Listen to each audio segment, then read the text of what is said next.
Tapi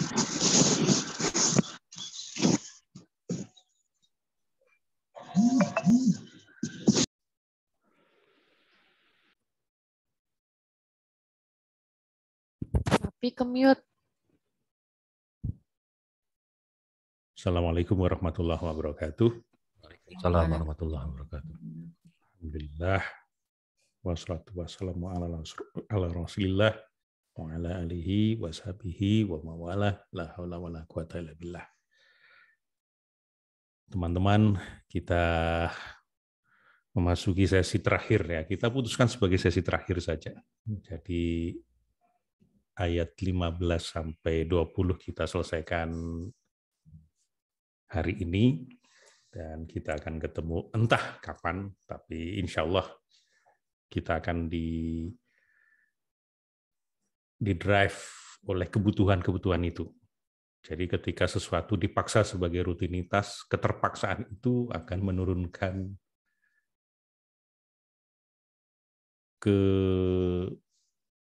kegairahan kita. Makanya salah satu imam itu, saya lupa namanya siapa, imam siapa, ketika ditanya, kenapa engkau tidak memberi nasihat setiap hari? Aku bisa saja memberi nasihat setiap hari, tapi kuputuskan aku hanya memberi nasihat setiap hari Kamis. Aku khawatir orang-orang akan bosan. Sebagaimana Rasulullah juga melakukannya kepada kita-kita.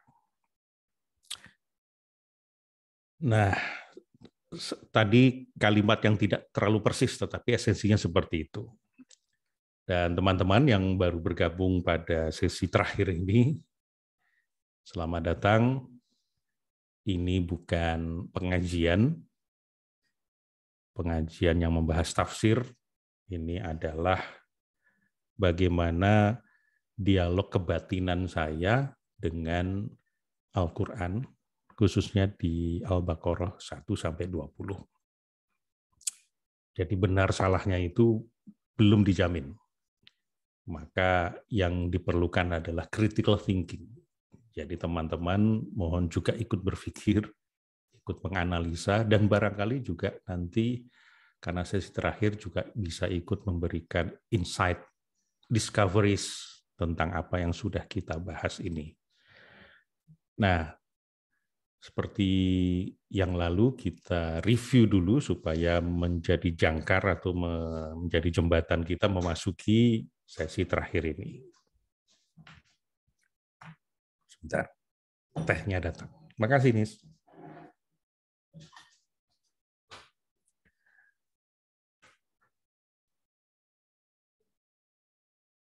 Kali ini pakai whiteboard deh, biar kita bisa ringkas saja.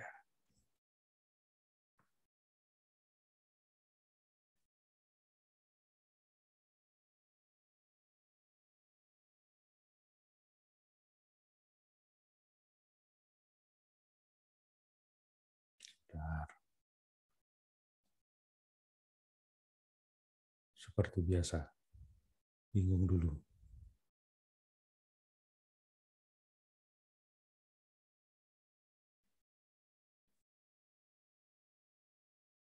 Ini kenapa foto-foto teman-teman jadi ke bawah ya?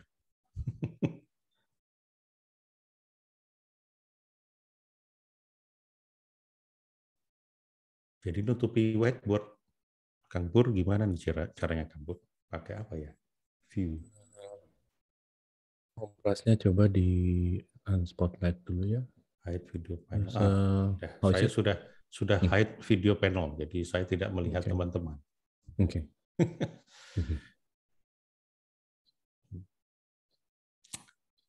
Bismillah. Jadi dari ayat pertama sampai 14 kemarin itu dari ayat pertama bahwa only I know, kata Allah. Hanya aku yang tahu. Kenapa? Karena kamu banyak tidak tahunya. Kenapa kamu banyak tidak tahunya? Ya karena apapun yang ada pada dirimu sebagai ciptaanku itu terbatas. Ini dialog imajiner ya. karena kamu hanya bisa melihat apa yang terlihat, mendengar apa yang terdengar, merasa apa yang terasa. Meskipun setelah itu juga diberikan akal, nalar, logik untuk memeriksa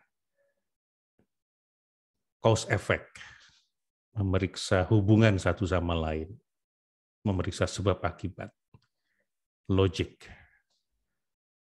Nah, apalagi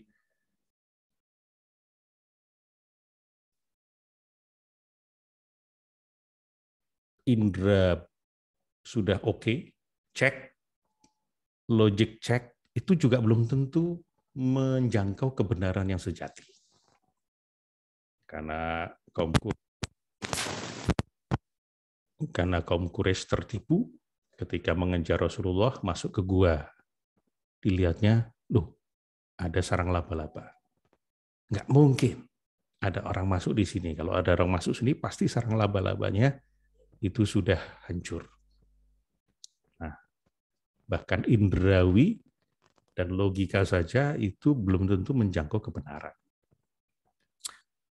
Loh, ini menurut akte kelahiran, ayah kandung Anda ini namanya A. Padahal ternyata si A itu ketika orang ini baru diadopsi, di akte kelahirannya ditulis ayah kandungnya si A. Dan itu terjadi di Makassar, teman saya mengadopsi seorang anak yang nama ayah kandungnya ditulis dirinya. Dan ketika saya tanya apakah akan memberitahu bahwa Anda bukan ayah kandung, katanya tidak. Berarti si anak ini dengan indera maupun logik pun seumur hidupnya itu tertipu. Tertipu dalam pengertian dia tidak tahu bahwa teman saya ini adalah bukan ayah kandung dari dia. Nah, sehingga karena manusia ini mudah tertipu, bahkan tertipu dengan pikirannya sendiri, bahkan mengalami kabut, mengalami bias, mengalami kekeliruan nalar. Karena adanya emosi, karena adanya keterbatasan cara berpikir, dilation, generalization, distortion, sehingga peta yang digunakan untuk menelusuri kehidupan itu peta yang berkabut, peta buta, peta yang terdistorsi, bahkan keliru peta, keliru mengupdate peta, tidak sempat mengupdate peta, tidak memasukkan berbagai macam informasi. Nah, karenanya Allah memberi Al-Quran untuk melengkapi map kita. Dan Allah juga meng-acknowledge kitab sebelumnya, dan juga kita diminta bagaimana caranya supaya Quran ini menjadi petunjuk, karena belum tentu Quran ini turun, diberikan petunjuk, tapi kita dapat petunjuk. Belum tentu kita diberi ilmu, kita dapat ilmu, karena pintunya ada pada kita. Seperti kamar hotel itu, bahwa pintu itu hanya dibuka dari dalam. Yang di luar hanya ngetuk, kecuali punya master key. Nah, ilmu petunjuk itu bagaimana dia masuk atau tidak, itu tergantung kepada diri kita. Apakah kita membuka pikiran kita dan hati kita untuk menerimanya atau tidak. Nah, katanya supaya bisa dapat petunjuk, maka percaya iman kepada hal yang gaib, yaitu hal-hal yang unsought, tidak terlihat, terdengar, terasa tadi, bahwa di balik apa yang kita lihat, itu ada sesuatu lain yang kita tidak ketahui. Di balik sesuatu yang kita anggap benar, boleh jadi ada kebenaran lain. Dan di balik sesuatu yang kita yakini benar, mengandung kesalahan-kesalahan.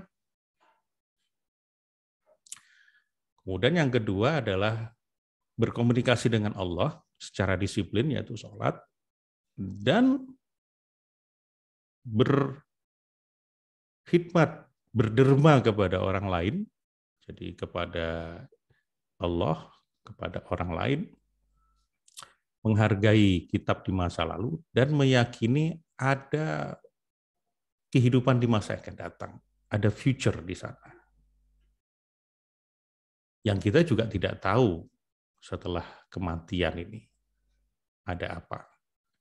Maka dikasih petunjuk. Nah, tetapi syaratnya ya itu terbuka.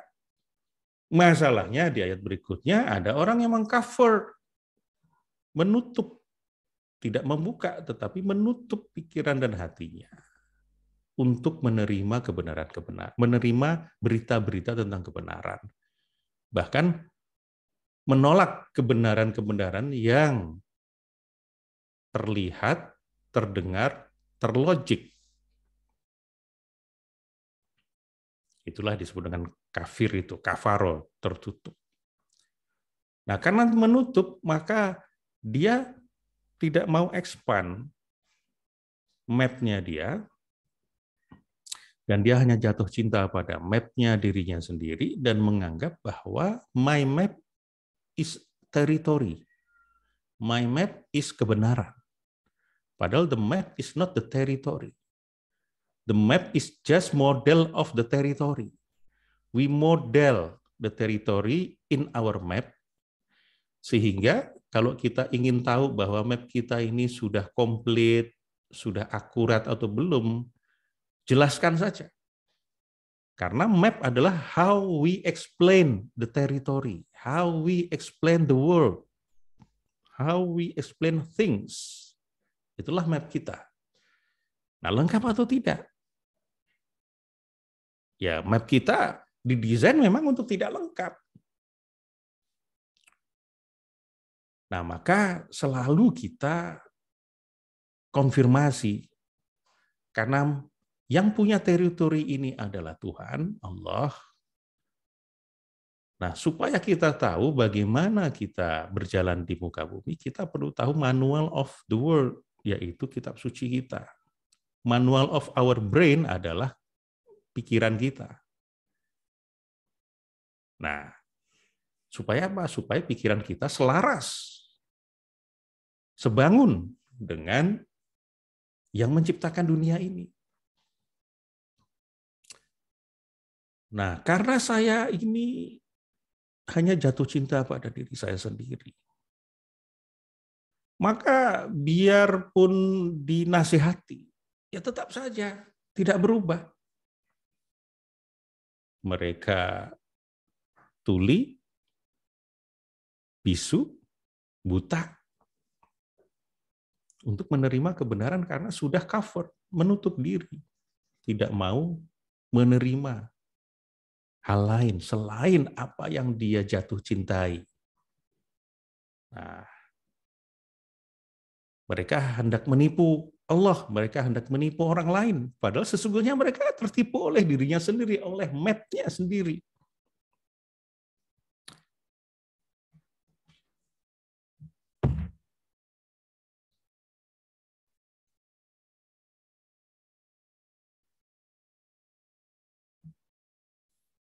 Dan ketika mereka berjumpa dengan orang beriman yang sudah tahu, ya mereka bilang, oh kami ini sudah beriman. Tapi kalau sudah berpisah, ya mereka kembali kepada pemimpin mereka sendiri. Dia dipimpin oleh map dirinya. Jadi orang beriman memiliki mapnya. Tetapi orang yang kafaro tadi dimiliki oleh mapnya. Dia menjadi korban dari mapnya sendiri. Di mana mapnya itu dilukis dari bisikan-bisikan setan. Bisikan untuk menghamba kepada kenikmatan indrawi, kenikmatan emosi, kenikmatan ragawi, yang sejatinya merupakan alat hidup. Jadi hidup untuk senang aja, hidup untuk nikmat. Padahal nikmat dan senang itu untuk alat hidup. Menjalani sesuatu pekerjaan mulia yang nggak enak pun itu bisa menjadi enak kalau kita tahu caranya. Kita bisa memerintahkan sumber daya dalam diri kita untuk membuat akhirnya kita menjalani itu dengan pleasure. Kita punya kemampuan itu, tetapi karena itu menjadi pemimpin kita dan kututup diriku dari kebenaran lain, maka ketika aku bertemu dengan kebenaran lain, aku hanya menyapa basa-basi. Mereka mengatakan, ketika mereka dikatakan berimanlah kamu sebagaimana orang lain telah beriman. Artinya coba buka pikiranmu, masukkan segala yang apa yang kamu lihat objektif, tapi tidak mau. Apakah kami akan beriman sebagaimana orang kurang akal itu? Nggak sehat akalnya itu. Padahal dirinya lah yang tidak sehat. Karena sudah tertutup. Katanya kan pikiran itu kalau hanya berguna itu kalau terbuka, seperti parasut itu. Tapi dia tertutup.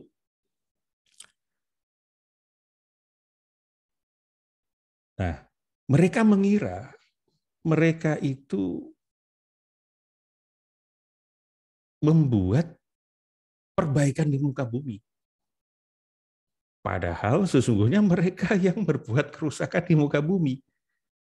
Karena apapun yang dia lakukan itu didrive oleh nafsu-nafsu ambisi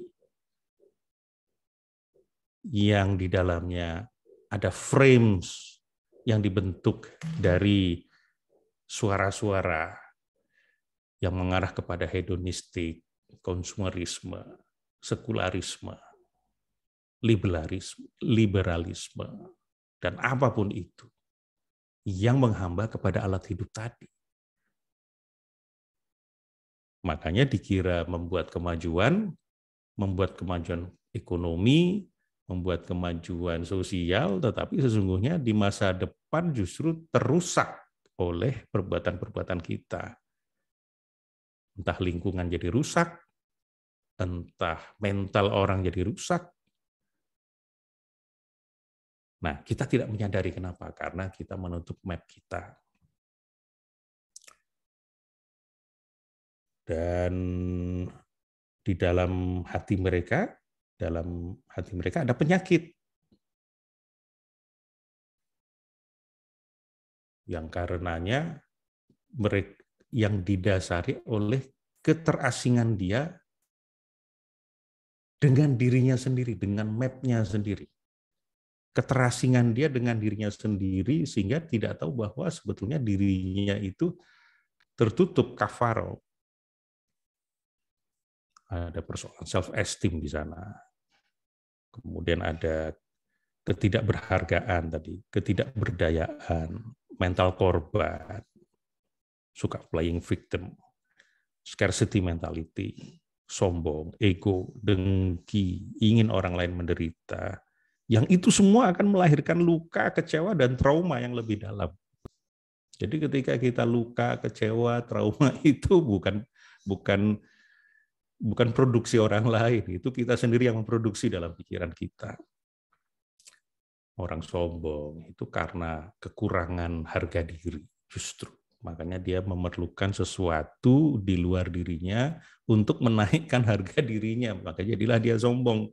Di balik kesombongan sekaligus itu terpancar pesan-pesan kurang harga diri. Jadi orang sombong itu menyombongkan sesuatu, misalnya menyombongkan kegantengan, itu karena ada kekurangan harga diri di sana. Nah, akibatnya ya kayak membuat plester yang menutupi penyakitnya, menutupi kekurangannya itu, bukan menyembuhkan sejati diriannya, tetapi pakai bedak, pupur, ginju, filter, wah itu udah meta lagi, lebih meta lagi. Untuk apa? Untuk menutupi kekurangan-kekurangan dirinya. Nah, aku saja sampai membohongi diriku sendiri. Ingin membohongi orang lain, ingin membohongi Allah, I'm okay. Tapi sesungguhnya itu membohongi dirinya sendiri. Bahwa dirinya itu not okay. Nah, itu cerita sampai dengan ayat 14 kemarin. Sekarang kita lanjutkan dengan ayat 15-nya. Allah akan 14 dulu ya. Dan apabila mereka berjumpa dengan orang yang beriman, mereka berkata, kami telah beriman. Tetapi apabila mereka kembali kepada setan-setan atau para pemimpin mereka, mereka berkata, sesungguhnya kami bersama kamu. Kami hanya berolok-olok. Jadi, ya kayak cerita kelelawar di minggu lalu itu.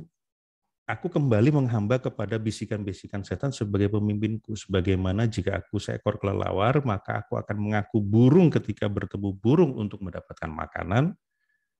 Lantas kembali ke gua sebagai mamalia. Kalau ketemu sama mamalia lain akan mengaku mamalia juga. Aku tadi hanya berpura-pura.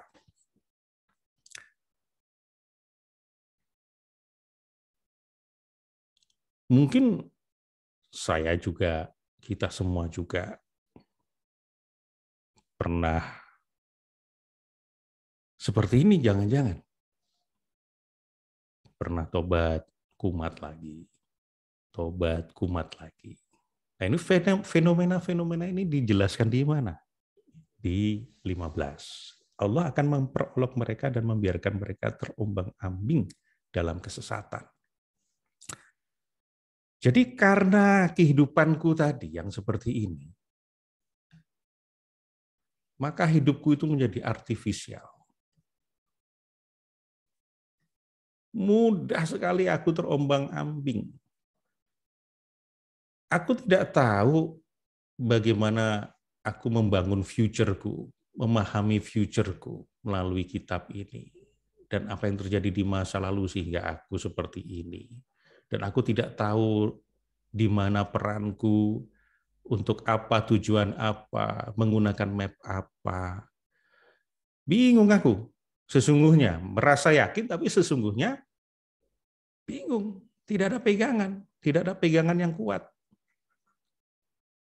Yang terjadi adalah hidupku seperti artifisial. Yang lain rame-rame goyang-goyang di TikTok. Goyang juga. Tapi kalau merenung sendiri, aku ini goyang untuk apa ya? Ini belum tentu salah atau bukan perkara salah atau benar. Ini adalah perkara apakah ketika kita memutuskan untuk goyang TikTok, untuk memposting sesuatu di sosmed kita, di IG kita, di prank yang kita lakukan, itu didrive oleh apa? Oleh supaya meningkatnya followers, oleh likes, oleh subscribe, dan setelah itu maka dimonetize, hanya sampai di situ saja, di pikiran kita. Kita cek saja, di foreground kita itu sampai di mana. Kalau kita bisa menembus, oke, dengan adanya monetize ini, apa yang terjadi? Apa yang terjadi adalah aku punya uang, oke, kalau punya uang, kemudian apa pentingnya punya uang itu? Apa maknanya punya uang itu? Apa tujuannya punya uang itu? Uang itu aku gunakan untuk apa? Kepada siapa? Di mana? Dan perasaanku seperti apa? Bisa saja kemudian kita menggali terus, mengeksplor terus, berjalan terus di alam meta kita, di alam pikiran kita, sampai menemukan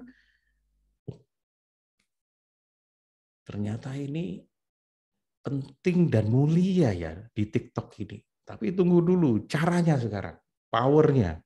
Kalau di Matrix-nya yang kemarin sudah diterjemahkan dengan baik oleh Mbak Rossi di sebuah fashion show. Ini Michael Hall sendiri juga tidak pernah menyangka bahwa Matrix yang diajarkannya itu bisa menjadi fashion show.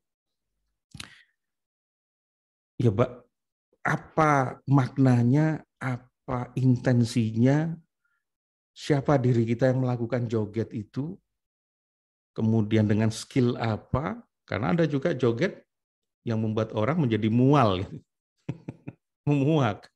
Ada juga yang kagum, gitu. Hebat, gitu. Yang seperti apa? Kemudian kepada siapa, di mana, dalam peran apa, dan kapan, dengan perasaan apa.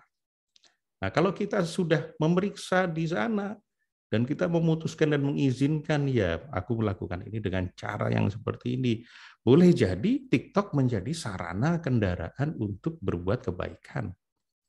Dan tidak bertentangan dengan apa-apa yang diatur di dalam kitab suci kita ini. Tapi kalau joget dengan pakaian yang minim, cek kembali apakah iya ini kehidupan yang inti, sejati, atau kehidupan yang artifisial. Cek saja kehidupan kita. Kehidupan kita ini penuh dengan ornamen-ornamen, penuh dengan drama-drama artifisial, atau kehidupan yang menginti. Karena lama-lama kita ini akan naik makom. Orang yang semakin mendekati puncak, yang di bawah itu yang tadinya penuh dengan beban-beban, aksesori, yang indah-indah, dengan peralatan. Coba bayangkan kalau kehidupan kita penuh dengan seperti ini, beban-beban ini. Sebentar, saya kehilangan.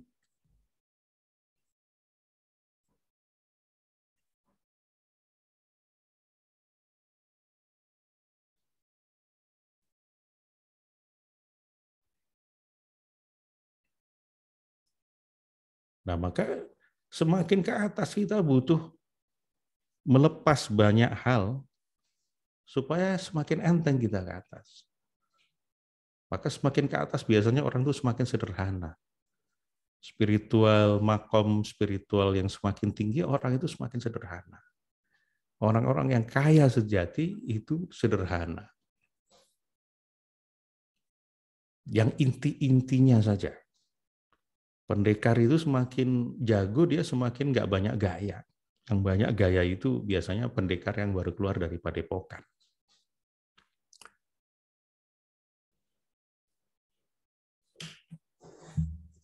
Saya lupa melepas setting screen off, jadi perlu passcode terus. Nah, kehidupanku yang artifisial itu, di mana aku menghamba kepada alat hidup, membuatku terombang-ambing. Terombang-ambing dalam kesesatan.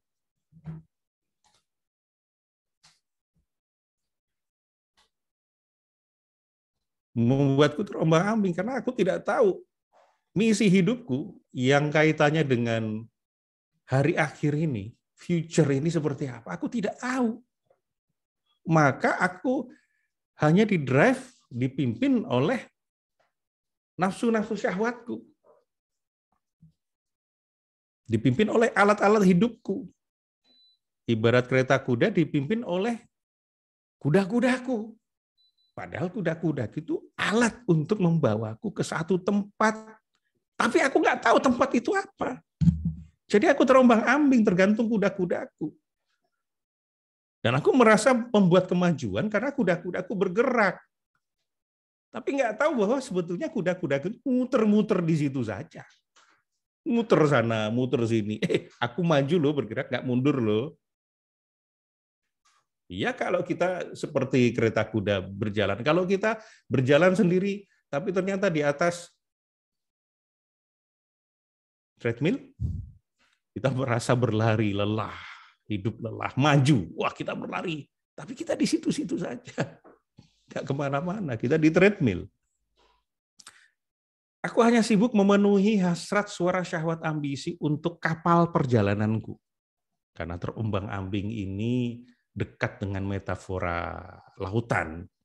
Jadi saya pakai metaforanya bukan kereta kuda, tapi kapal lah.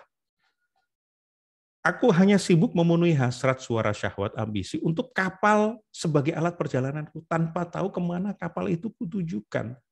Seperti seolah-olah kapal itu maju, tapi aku tidak tahu kemana kapal itu akan berlabuh. Aku terombang-ambing di tengah samudra.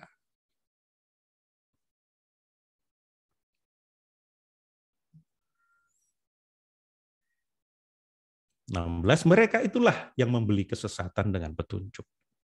Maka perdagangan mereka itu tidak beruntung dan mereka tidak mendapat petunjuk. Aku yang tertutup ini, aku yang tercover ini,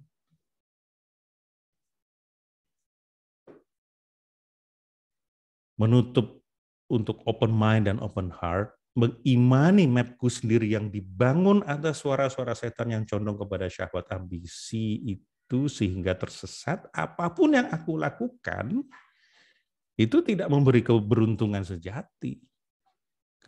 Karena keuntungan sejati itu adalah keuntungan di alam keabadian.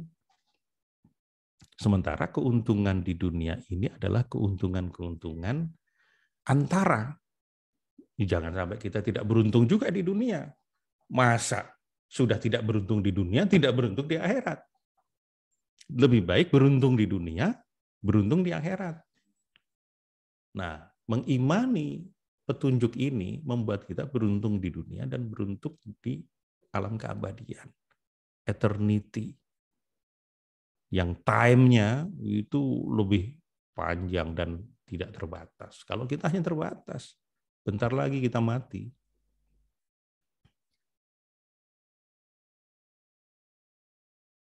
Aku sudah menukar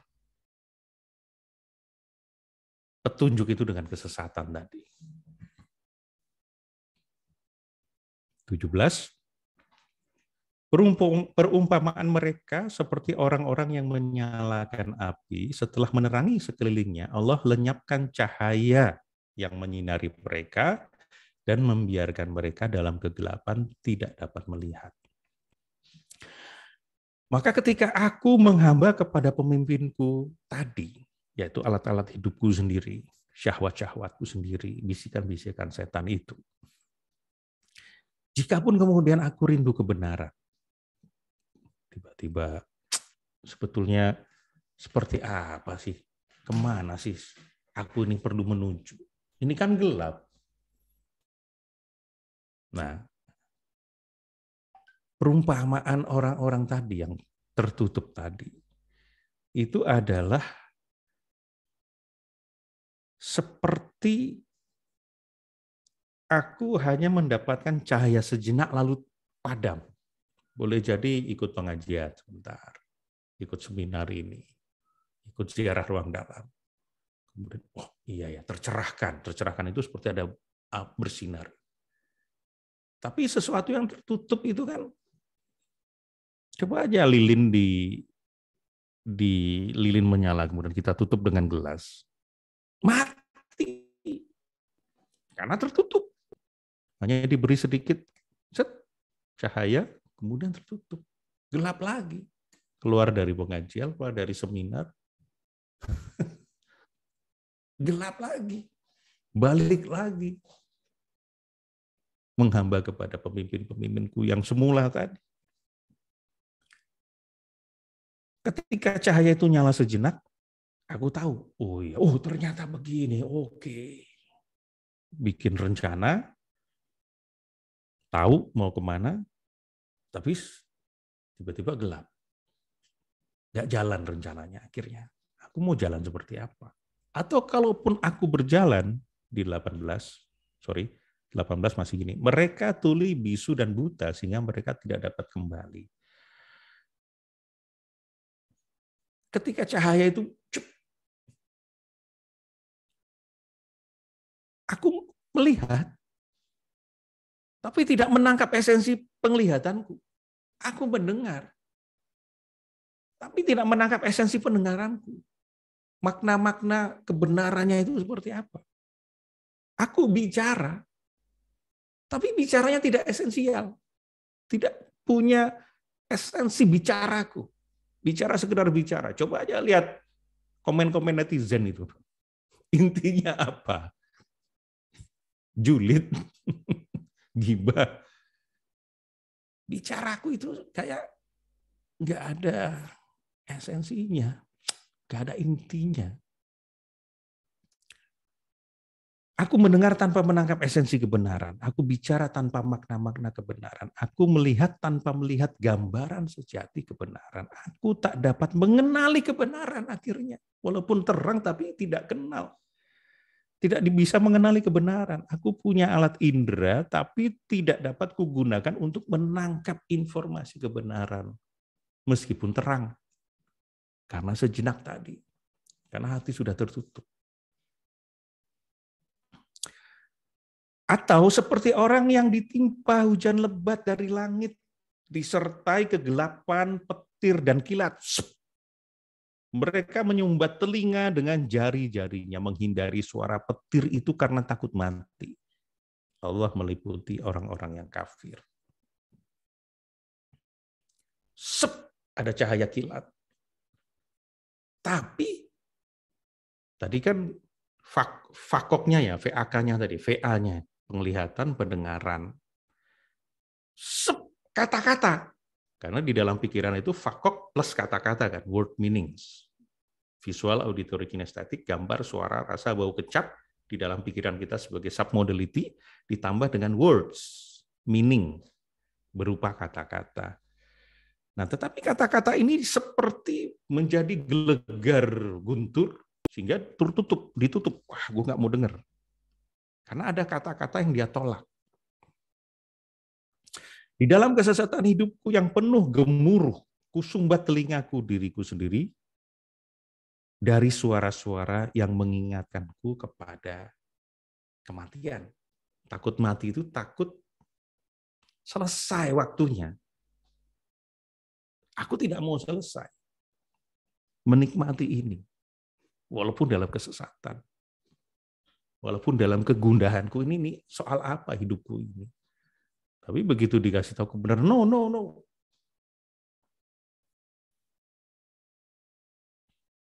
Hampir saja kilat itu menyambar penglihatan mereka. Setiap kali kilat itu menyinari, mereka berjalan di bawah sinar itu. Oh, ada cahaya, jalan, set. Hilang. Mereka berhenti. Mereka berjalan di bawah sinar itu dan apabila gelap menerpa mereka, mereka berhenti. Dan gelapnya itu cepat sekali karena sambaran kilat saja. Sekiranya Allah menghendaki, niscaya Dia hilangkan pendengaran dan penglihatan mereka. Kalau Allah kehendaki, ya sudah total saja pendengaran dan penglihatan mereka itu hilang. Sungguh Allah Maha Kuasa atas segala sesuatu. Ketika ada peristiwa yang menyodorkan hikmah singkat untukku, nah, itu aku jadikan panduan berjalan. Aku ngikuti hikmah-hikmah itu. Tapi ketika peristiwa itu sudah selesai, kembali aku terdiam dalam kegelapanku. Aku tidak mampu kemana-mana. Aku powerless. Kapan aku tiba dan tiba kemana, aku tidak tahu.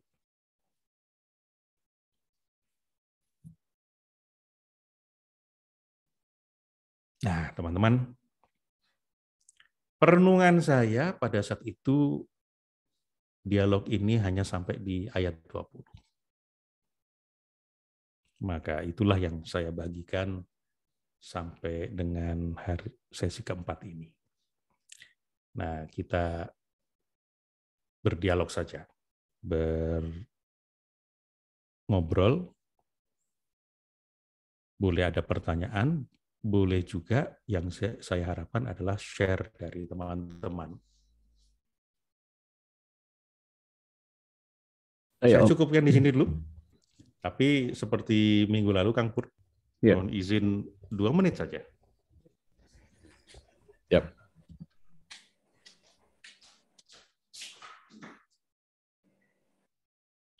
Silakan Mbak Uti, mau baca puisi? Enggak ya? Nanti pada kabur kalau saya baca puisi. Saya aja kabur kalau dengar yang baca puisi. Terusin nyanyi yang tadi berarti, Bud. Nah, iya Mbak Uti nyanyi. Ini adalah soundtrack saat Gatot Kaca stres. Judulnya Damai. Semoga kita semua senantiasa berada dalam kedamaian. Amin.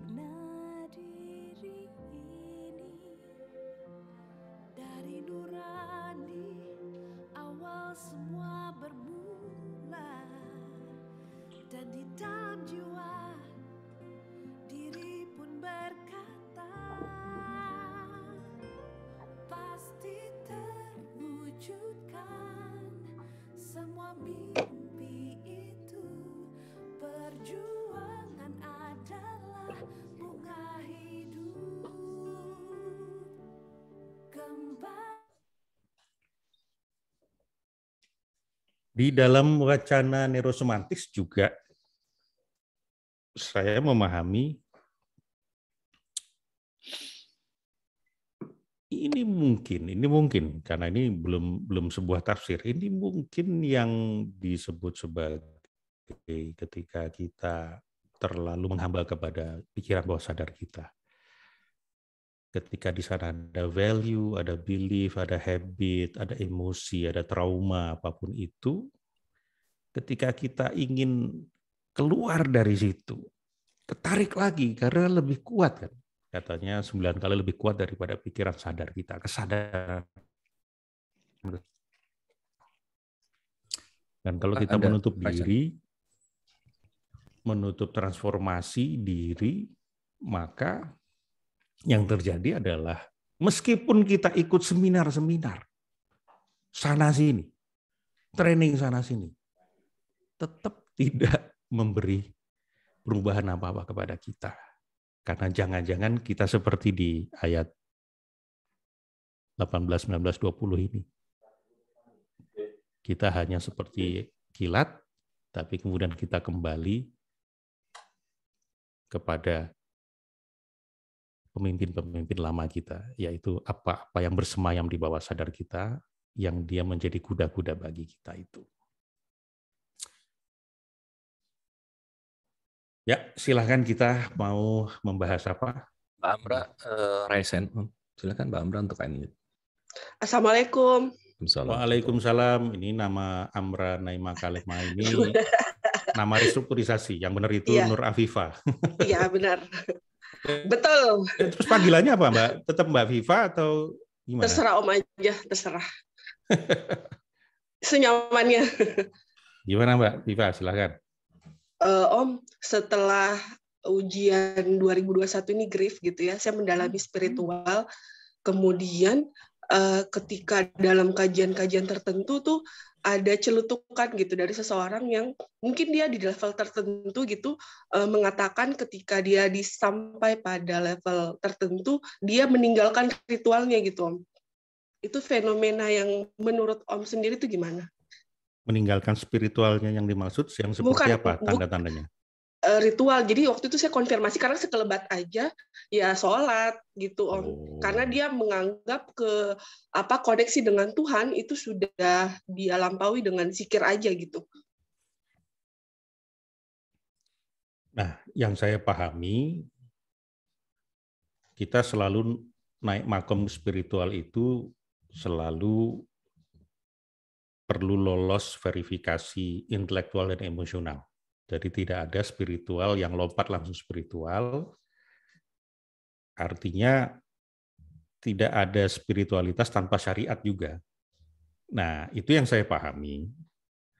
Tapi kan dia punya yang disebut dengan psikologiknya sendiri. Kita perlu periksa apa yang ada di dalam pikiran dia, apa yang menggovern tindakan dia atau keyakinan-keyakinan dia dan menjadi tindakan bahwa dia meninggalkan syariat hanya zikir saja. Kita belum paham itu. Dan kalaupun itu keputusan dia, we just responsible to mengingatkan saja, tetapi dirinya lah yang responsible for his or her own decision. Itu yang bisa saya jawab, Mbak Viva. Jadi kalau kita mau naik makom spiritual justru dengan memperbaiki sholat kita, puasa kita, syariat-syariat kita, cara kita berpakaian, cara kita beradab dengan tetangga, cara kita melihat kesusahan orang lain. Itu nanti kita akan berjalan menuju spiritual yang tinggi, yang mempunyai landasan yang kokoh. Itu yang saya pahami. Begitu, Mbak.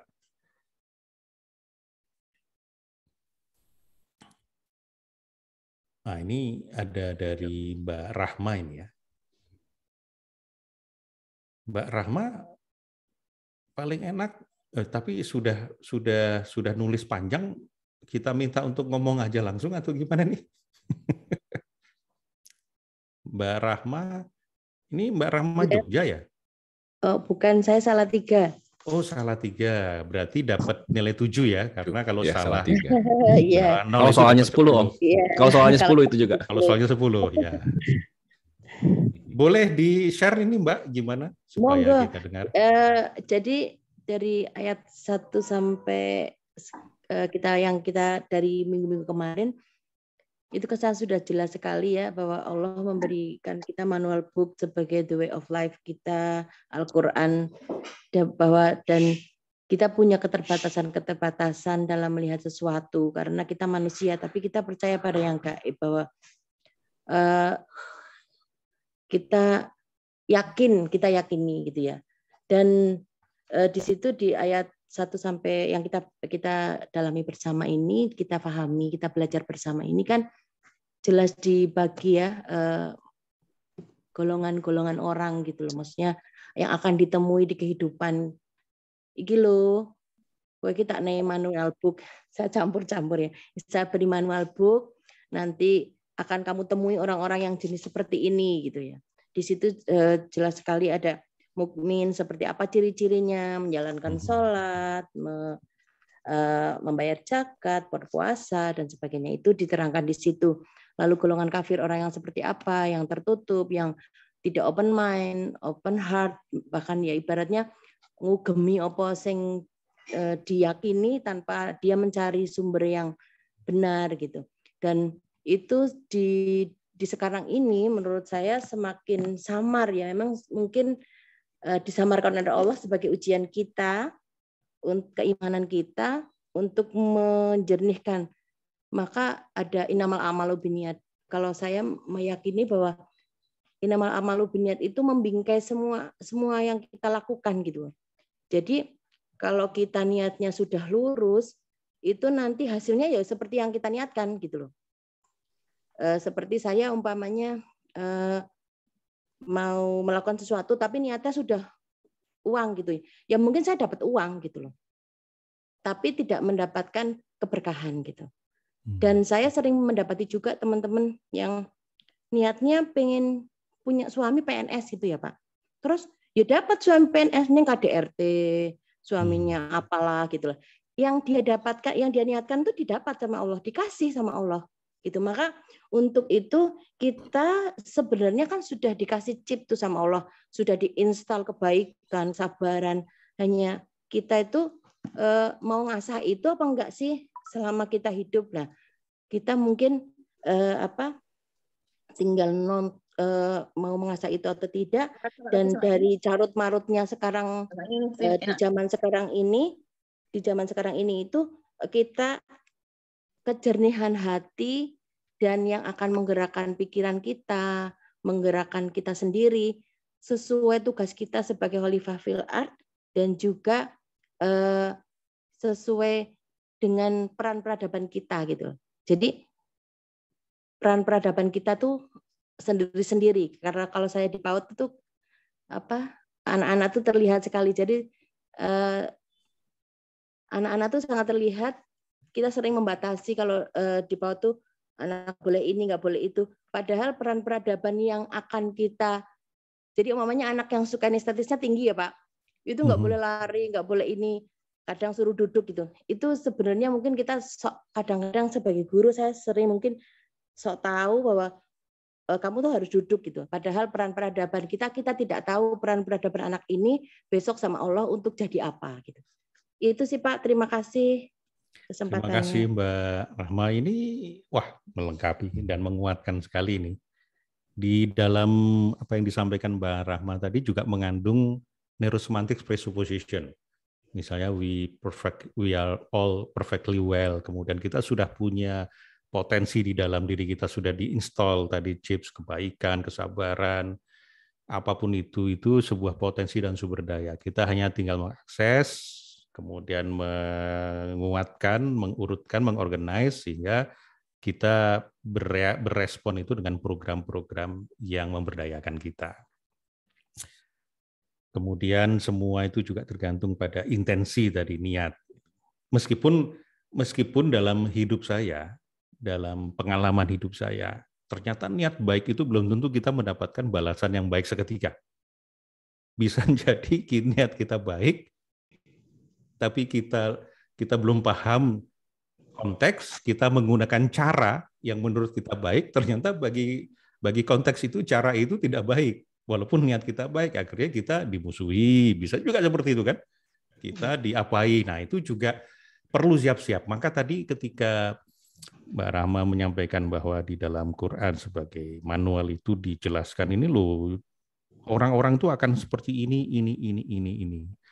Maka tugas kita ini pertama-tama jangan langsung mau memperbaiki orang-orang itu. Karena Quran itu juga untuk kita, maka itu adalah cermin untuk kita. Apakah kita termasuk orang itu apa enggak? Itu dulu kan yang pertama. Yang kedua, tugas kita adalah memahami. Makanya belajar NLP atau belajar neurosemantics itu bukan untuk memperbaiki orang, tetapi untuk memahami dan menerima bahwa orang itu ya kayak gitu itu. Bahwa anak-anak yang punya kemampuan kinestetik tinggi tapi dilarang untuk berlari, itu sama dengan anak elang nggak boleh terbang hanya karena saya seorang guru, seorang bangau. Bangau itu nyari makan nggak usah terbang, cukup ada di kolam, ikan datang sendiri, saya caplok, selesai. Loh, tapi anak itu elang, masuk saya ajari seperti bangau, nanti gimana? Ya, terima kasih Mbak Rahma atas penguatannya dan insight-nya. Sama-sama, Mas. Kemudian ada Mbak Tanti raise hand, silakan. Assalamualaikum warahmatullahi wabarakatuh. Waalaikumsalam. Alhamdulillah, syukurillah. Terima kasih kesempatannya, Om Pras. Sama-sama. Pagi ini saya mendapatkan sesuatu yang tadinya seolah sesuatu yang terpisah tetapi menjadi terhubung atas penjelasannya Om Pras. Ini buat saya, entah ini benar atau salah, tapi ini yang saya dapatkan.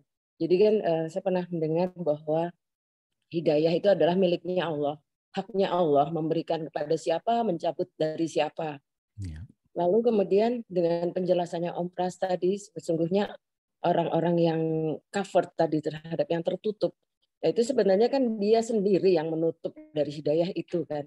Sesungguhnya Allah Maha bercahaya, memberikan cahaya itu kepada siapapun yang Allah kehendaki.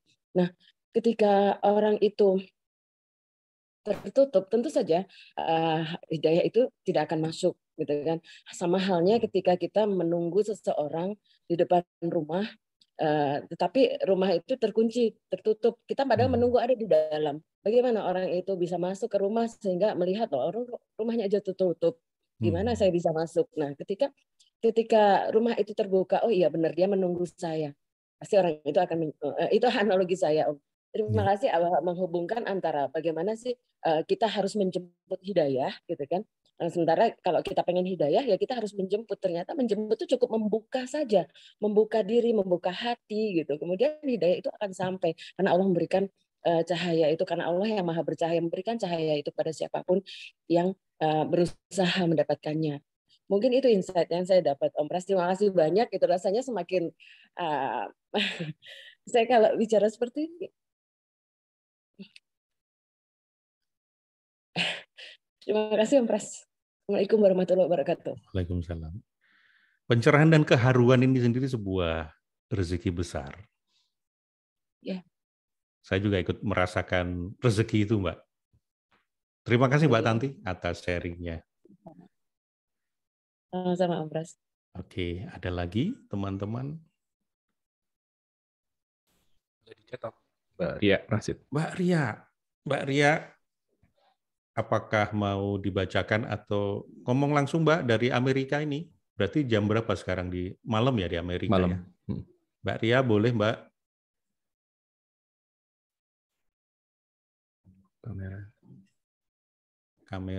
Kameranya Mbak Ria supaya kita tahu kondisi di Mbak Ria seperti apa ini.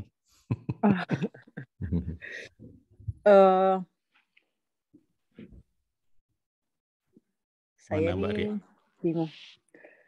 Boleh tolong dibacakan saja Pak Pras? Oh, baik. Ya, sesuai dengan permintaan, maka saya bacakan ini dari Mbak Ria. Sedikit tambahan untuk pertanyaan tentang orang yang merasa begitu dekat dengan Allah sehingga meninggalkan syariat. Orang tersebut bisa bercermin pada Rasulullah. Tidak ada manusia yang lebih dekat pada Allah selain Rasulullah, dan Rasulullah masih salat sampai kakinya bengkak-bengkak. Ya, betul Mbak.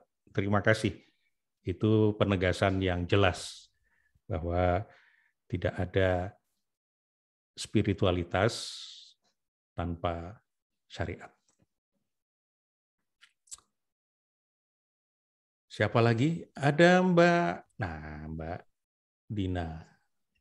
Mbak Dina memberikan sesuatu Mbak kepada kita nih Mbak Dina.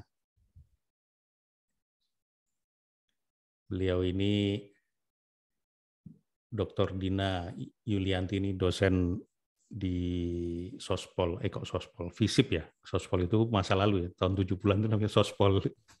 FISIP. Baru itu Sospol. Baru. Kelihatan ini generasinya. FISIP Universitas Pajajaran, Unpad Bandung. Silakan Mbak Dina. Iya, makasih Pak Pras. Ya mungkin singkat aja, kalau yang saya rasakan sejak awal ikut sampai hari ini, nggak pernah absen. Terus terang sebenarnya dari dulu sih ketika ikut pelatihan dari Pak Pras itu, saya tuh malah sering ragu-ragu gitu Pak Pras setelah ini benar nggak ya, gitu loh. Jadi sering, dan akhirnya membatalkan untuk menulis itu sering terjadi. Ya, jadi terus sekarang juga semakin terkuatkan juga ketika 7 kali ya kita ngikutin ziarah ruang dalam ini. Ya saya hanya khawatir aja kalau jangan-jangan kita sedang tertutupi atau saya sedang tertutupi gitu kan. Jadi check and recheck itu semakin sering, sehingga mungkin dampaknya ketika bicara misalnya gitu itu sering nggak bebas gitu Pak Pras. Jadi takut salah ya. Jadi perasaan takut salah itu dari dulu juga sering takut salah, itu sering sering mengganggu ya, perasaan takut salah, dinilai orang. Nanti kalau salah gimana? Salah data gimana gitu loh. Semakin ke sini semakin takut salah. Tapi di sisi lain ya itu buat saya ya bentuk kehati-hatian ya. Saya juga mendapatkan insight juga bahwa sebenarnya kalau manusia salah itu nggak apa-apa ya, wajar kalau salah. Yang salah, benar-benar salah ketika dengan sengaja berbohong gitu, atau dengan sengaja menyesatkan pihak lain. Ya, ini ada kontradiktif di satu sisi berdampak takut salah gitu ya, tapi di sisi lain ya emang harus maju terus gitu, meskipun dengan penuh kesadaran bahwa sangat mungkin saya salah. Mungkin itu Pak Pras. Terima kasih. Dan ada juga yang seumur hidup salah, yaitu Muhammad Salah, pemain bola. Itu salah seumur hidup dia. Nah, terima kasih Mbak Dina atas insight-nya. Nanti kita bahas lagi karena perasaan takut salah itu berguna, tinggal nanti kita atur kapan kemudian itu menjadi berguna, kapan tidak berguna, dan bagaimana caranya, sehingga ketika kita menyampaikan, kita sudah punya keyakinan bahwa yang kita sampaikan itu sudah verified. Kalaupun nanti di belakang, di kemudian hari, ternyata itu salah, ya kita tinggal terima saja bahwa I'm human, bisa error. Dan itu memerlukan self-esteem, power zone, dan beberapa hal lain yang nanti akan diajarkan di kelas APG, langsung promosi. Assessing Personal Genius tanggal 10 sampai 12 Desember. Tapi tunggu, ikut saja dulu di kelas Leadership Inside Out 13-14 November besok. Wah, langsung memanfaatkan untuk promosi. Teman-teman, sudah 6.30, saya ucapkan terima kasih banyak. Ke Kang Pur saya ucapkan terima kasih banyak karena selama 5 sesi kita ziarah ruang dalam ini difasilitasi dengan Zoom-nya Kang Purnama Priyatna. Ya, kita tepuk tangan untuk Kang. Ya. Sebelum Om mengucapkan terima kasih juga seyogianya kami semua sini yang ingin mengucapkan terima kasih, betul ya teman-teman ya. Sahabat Villa semua, dan boleh Om satu aja, saya sudah pencatat nih Om, ingin membacakan sebagai sebuah penyadaranku tentang 5 sesi perjalanan ini. Saya tulis sengaja sehingga efektif dalam menyampaikan. Penyadaranku, sebagaimana sebuah ziarah acap kali sebagian dari kita, karena tidak semuanya, membawa bunga dan air sebagai sebuah simbol khidmat penghormatan pada almarhum dan almarhumah. Yang kemudian aku sadari sebagai sebuah simbol juga saat aku menziarahi ruang dalamku. Aku butuh kesiapan. Di antaranya dengan sebuah gambaran simbol bunga yang wangi, yang ia datang dari upaya-upayaku untuk melayani lebih baik lagi dari diriku sebelumnya, serve to others. Dan air sebagai sebuah simbol ilmu yang sangat dibutuhkan sebagai alat bantu, power, untuk mencapai kedalaman ruang dalamku yang aku tahu aku butuhkan. Menemukanku di dalam sebuah kedalaman adalah menemukan Robku. Manusia boleh jadi telah, tengah, dan akan menggapai kejauhan, ketinggian, bahkan hingga luar angkasa sekalipun. Namun berapa banyak manusia yang mampu menembus kedalaman lautan, seberapa dalam?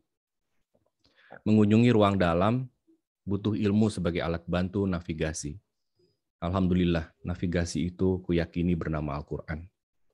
Terima kasih Om Pras yang telah menebarkan bunga, mengucurkan air serupa ilmu, pengalamanmu. Insya Allah, apa yang dibagikan olehmu menjadi kewangian dan pelepas dahagamu kelak di padang mahsyar yang tandus itu. Alhamdulillah. Jazakallah Om Pras. Amin, amin. Terima kasih Kang Pur. Mbak Rosi, jangan nangis Mbak Rosi. Nangis lagi.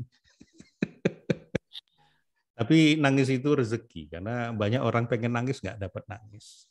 Ya, alhamdulillah ini semua dari Allah. Kemampuan saya menyampaikan juga dari Allah. Kalau ada yang salah itu keterbatasan saya. Sampai ketemu di sesi-sesi berikutnya. Billahi taufiq wal hidayah. Wassalamualaikum warahmatullahi wabarakatuh. Waalaikumsalam warahmatullahi wabarakatuh. Terima kasih Om Pras. Sama-sama. Dan selalu